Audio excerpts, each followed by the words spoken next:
সম্মানিত সুধী, অনুষ্ঠানের এ পর্বে রয়েছে এসিআইপির দক্ষতা প্রশিক্ষণ যাদের মাধ্যমে সম্পাদন করা হয়েছে সেই প্রশিক্ষকদের সম্মাননা প্রদান। সম্মানিত অতিথিবৃন্দ, 2015 সাল থেকে চালু হওয়া এই এসিআইপি প্রকল্পের যাত্রায় সম্পৃক্ত 9000 জন প্রশিক্ষককে দক্ষতা উন্নয়ন প্রশিক্ষণ প্রদান করা হয়েছে। প্রশিক্ষকদের মধ্যে 6000 জনকে টিওটি অর্থাৎ ট্রেনিং অফ ট্রেনার্স প্রশিক্ষণ এবং 202 জনকে মাস্টার ট্রেনার হিসেবে নির্বাচন করে ব্রাশ আপ প্রশিক্ষণ প্রদান করা হয়েছে। এসব প্রশিক্ষকদের দেশে এবং বিদেশে যেমন দক্ষিণ কোরিয়া এবং সিঙ্গাপুরে একাধিকবার প্রশিক্ষণ দেওয়া হয়েছে।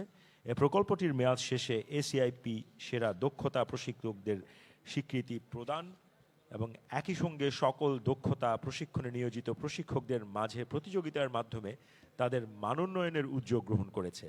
টিওটি এবং মাস্টার ট্রেনার প্রশিক্ষণের ফলাফলের ভিত্তিতে এসিআইপি এর কোয়ালিটি অ্যাসুরেন্স অফিসার, পরামর্শক এবং নির্বাহীগণের সমন্বয়ে গঠিত 3টি কমিটি বিভিন্ন ট্রেডে মোট 21 জন প্রশিক্ষককে সেরা দক্ষতা প্রশিক্ষক হিসেবে নির্বাচন করেছে, যাদেরকে প্রদীপ্ত প্রশিক্ষক হিসেবে অভিহিত করা হচ্ছে। এ পর্যায়ে নির্বাচিত প্রদীপ্ত প্রশিক্ষকদের আমি একে একে আহ্বান জানাবো সম্মানিত প্রধান অতিথির হাত থেকে তাদের সম্মাননা গ্রহণের জন্য। ওয়েব ডিজাইন ট্রেডে সম্মাননা নিতে মঞ্চে আসছেন মিয়ান জাহিদ রুশদিদ,